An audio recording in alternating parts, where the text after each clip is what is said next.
It is important to understand that due to the stage 4 restrictions and regulations, and due to the fact that we have such a large number of students, almost 30,000 students across our 8 campuses, we will only be able to use our teaching facilities, that will be our classrooms, our laboratories, our libraries, etc., at 50% of its capacity, in order for us to maintain the social distancing, etc. So as a result of these restrictions and as a result of our desire to keep our students and staff safe, it will not be possible for all our students to return at the beginning of the second semester.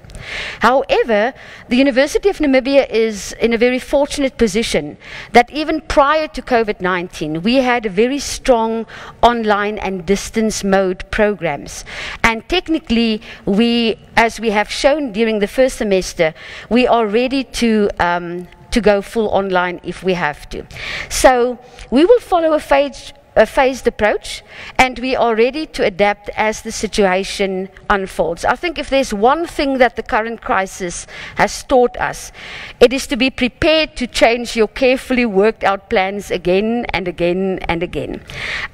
So resilience and agility is the most important weapons in our arsenal at the moment. So therefore, our approach is to prepare for a full online teaching, learning and assessment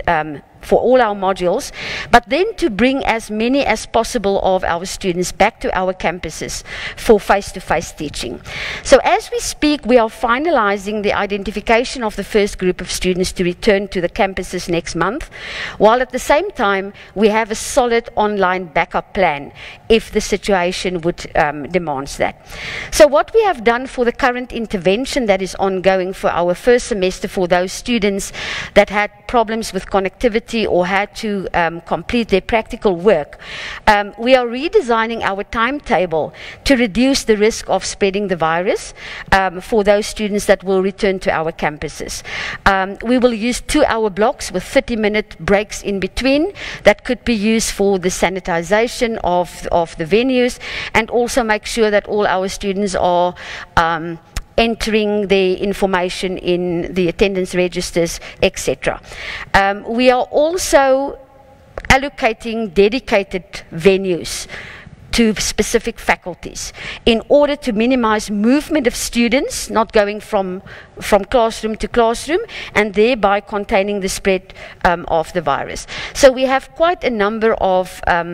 arrangements and regulations in place to make sure that when our students are coming back to campus, that they will be as safe as possible.